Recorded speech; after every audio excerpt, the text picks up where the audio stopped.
Pour un dessin préparatoire en vue d'une gravure sur lino, il faut essayer d'éviter les dégradés.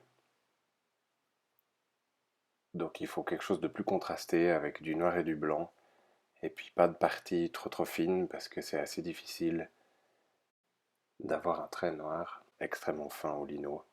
Il faudra toujours une certaine épaisseur, donc le mieux c'est de faire un dessin et puis ensuite de le repasser avec un feutre un peu épais. Comme ça le feutre force à avoir une certaine épaisseur de trait, ce qui fonctionnera mieux avec la gravure ensuite.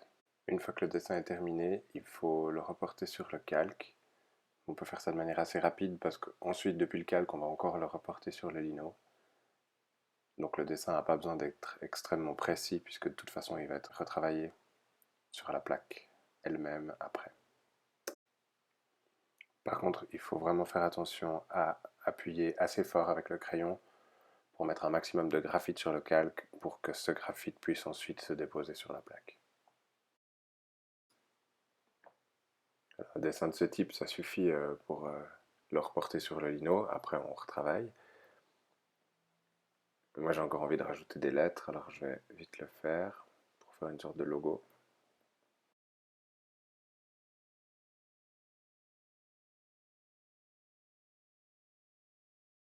Pour reporter son dessin sur le lino, il n'y a rien de bien compliqué. On met son calque sur le lino, le côté où on a dessiné, le côté où il y a le graphite contre la plaque de lino, on le fixe et on repasse sur les traits en appuyant assez fort pour que le graphite se dépose sur la plaque. On peut éventuellement de temps en temps vérifier que ça se transfère bien sur la plaque. En bougeant un peu la plaque, on voit mieux à la lumière, ça fait ressortir le graphite.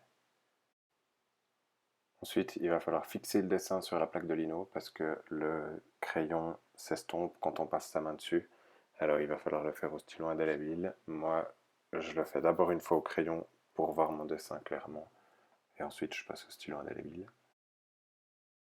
Donc repasser le dessin au crayon, c'est pas forcément nécessaire.